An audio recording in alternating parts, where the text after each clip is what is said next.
Faut-il marquer sa taille? Bonjour, ici Mademoiselle M, révélatrice de votre meilleure image.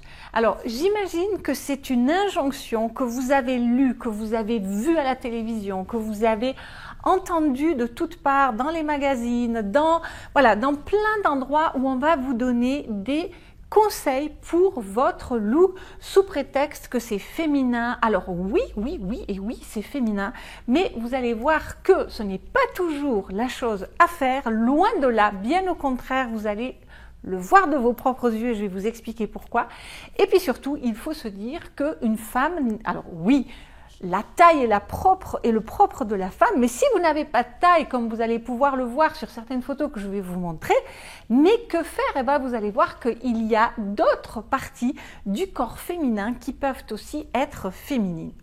Alors, avant que je réponde à cette question en explication et en image, si vous êtes nouvelle sur cette chaîne et que vous avez envie de recevoir toutes sortes de conseils de ce type en look, sur l'image, sur le vêtement, sur la gestion de la garde-robe, sur la confiance en soi, sur la féminité, sur l'âge, sur les rondeurs, etc., eh bien, abonnez-vous en cliquant sur le bouton et ensuite sur la petite cloche. Et d'ailleurs, si c'est une question qui vous a taraudé, mettez-moi également un petit pouce en l'air.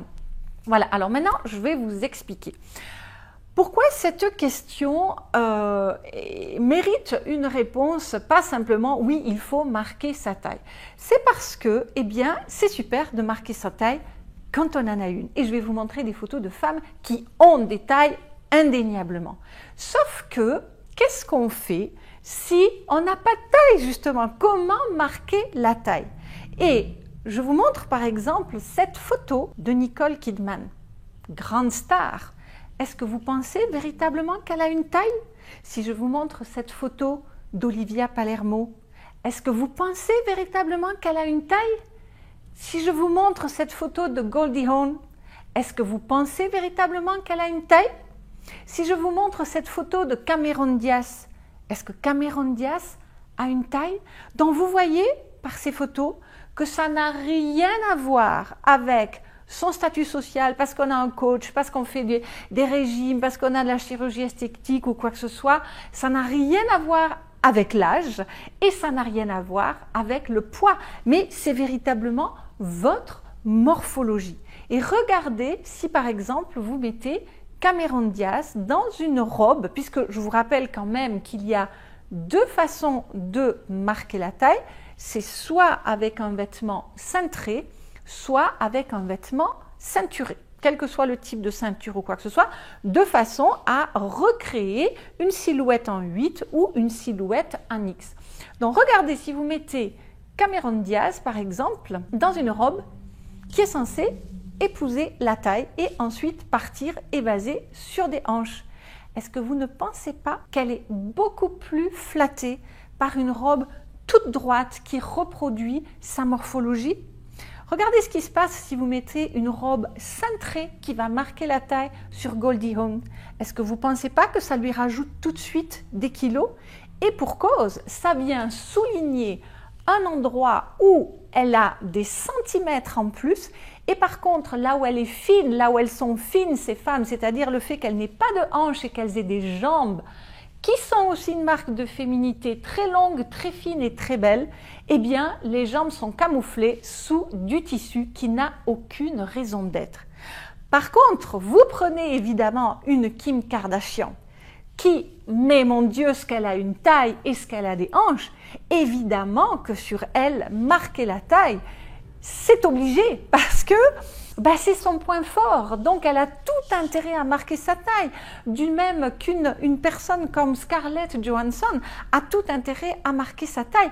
Mais vous voyez aussi qu'elles n'ont pas du tout la même morphologie. Donc vous voyez bien que marquer la taille, c'est bien si vous en avez une, mais si vous n'en avez pas, vous ne pouvez pas la marquer parce que sinon, vous marquez justement, vous soulignez justement que vous n'avez pas de taille. Or, vous avez autre chose qui mérite beaucoup mieux d'être soulignée. Et dans ce cas-là, si vous avez une silhouette qui mérite d'éviter de marquer la taille, vous avez ce que j'appelle une silhouette droite, c'est-à-dire une silhouette qui part tout droit des épaules à la taille jusqu'aux hanches. Alors, ça, c'est ma méthode à moi, c'est un des principes qui fait partie de ce que j'appelle l'eurythmie morphologique, qui est propre à la méthode première impression. Donc, je ne travaille pas avec des lettres, avec des A, avec des H, avec des X, avec des V, avec des 8, avec des ronds, etc., etc., des O, des I, etc. Hein, donc, tout simplement, ce qui est important que vous reteniez là, c'est dans quel type de morphologie, dans quel morphotype votre silhouette rentre-t-elle pour savoir si vous méritez de marquer la taille ou pas. Et une taille non marquée, on peut le voir par exemple là également, donc je vous remontre la photo de Cameron Diaz, mais vous voyez que ces magnifiques jambes sont mises en valeur. C'est la même chose là dans cette robe droite avec ce manteau droit. Donc vous voyez qu'on n'a pas du tout marqué la taille sur Olivia Palermo. C'est ce que fait par exemple Victoria Beckham qui n'a pas de taille non plus lorsque la majorité du temps elle porte des vestes toutes droites, des chemises toutes droites, etc. Et vous avez également par exemple, dans cette tenue qui est très élégante, très féminine, très magnifique, on voit très bien que la taille n'est pas marquée, de même que dans celle-là, elle n'est pas marquée non plus. Donc, ça s'applique aux robes, aux jupes, aux pantalons, à tout ce que vous voulez. Voilà, donc j'espère que cette vidéo vous aura permis de comprendre que marquer la taille n'est pas une obligation. En fait, comme d'habitude, chacune est unique, donc chacune doit trouver sa réponse. Alors, si vous n'avez pas encore téléchargé vos cadeaux de bienvenue, eh bien, je vous invite à à télécharger donc les 5 fondamentaux donc, de votre meilleure image. En fait, je vous dis les 5, mais ce n'est pas vrai parce qu'il y en a 26, mais par contre, ça se manifeste sous la forme de 5 vidéos. Et pour les personnes qui auraient envie d'aller beaucoup plus loin, parce que dans ces vidéos, je ne donne pas de conseils morphologiques, mais par contre, j'en donne dans ma formation en ligne, bien sûr, qui s'appelle Première Impression 100% pur soi, eh bien, je vous mettrai le lien dans la fiche i comme info ou dans le descriptif de la vidéo et vous aurez réponse à cette question et à des centaines d'autres également. Maintenant, j'aimerais que vous me disiez dans les commentaires, eh bien, si vous aussi, vous rencontrez des dilemmes pour vous habiller au niveau de la taille ou ailleurs, parce que là, je vous ai parlé de la taille, mais il est évident que sur une silhouette masculine, mais comme je m'adresse à des femmes, je m'adresse à vous, eh bien, il y a plein de particularités qui sont propres à vous, qui vous rendent unique. D'ailleurs, si vous téléchargez les cadeaux de bienvenue, le cadeau de bienvenue qui sont les 5 vidéos phares, eh bien, vous allez aussi bénéficier de ma newsletter chaque semaine où je vous donne plein de conseils. Et là où je viens d'expliquer ces dernières semaines justement combien nous sommes des créatures uniques et que peu importe si on n'a pas de taille, on a 1001 autres choses. Et ça me tient vraiment à cœur que vous le compreniez. Vous êtes des œuvres d'art, habillez-vous comme des œuvres d'art.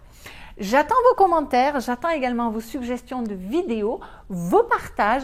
Merci pour vos pouces en l'air, merci pour vos likes, merci pour tout ce que vous m'apportez. C'était Mademoiselle M, révélatrice de votre meilleure image.